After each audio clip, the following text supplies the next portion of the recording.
Right. So when I left the Bush administration, I said, we don't need the government to provide us with annual financial statements. We can simply, the government is required by law to make all the data or much of the data that it collects publicly available.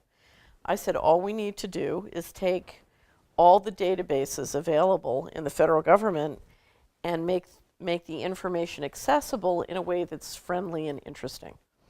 So we had seen the advent of the relational database and geographic information software. So there was a way to collect up all this information and make it easy and understandable. And so we started to build a software tool called Community Wizard, which was simply a suite of databases that are available by law from the government, as well as a series of software tools that would allow citizens to get on, define their place, start to talk about, well, what is my popsicle index and what causes it to go up and down and how does the money work, et cetera, et cetera, et cetera.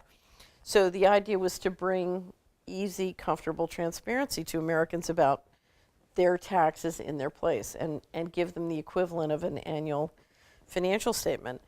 Anyway, so I had a wonderful partner from Wall Street who had built the trading desk at Dillon Read and had been the head of capital markets when I was at Dillon Read.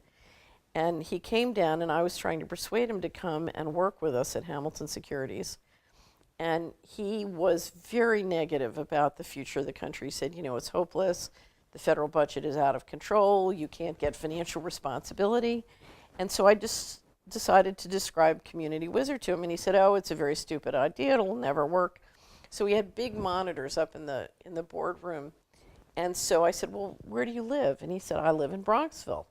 So we pulled up on the monitors all the numbers on Community Wizard for his county, and it was specifically for Bronxville.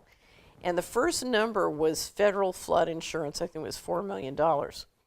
And he took one look at the number, and he had been born and raised in Cuba, so he started to swear in Spanish, $4 million. And I said, well, what's wrong with $4 million? He said, Bronxville's on a hill. I've lived there for 30 years. We've never had a flood in Bronxville. He said, this is totally corrupt. Anyway, so I gave him a printout of everything we had on Bronxville. It was all from the comprehensive annual financial reports that anybody can get for their state or county in their municipal area.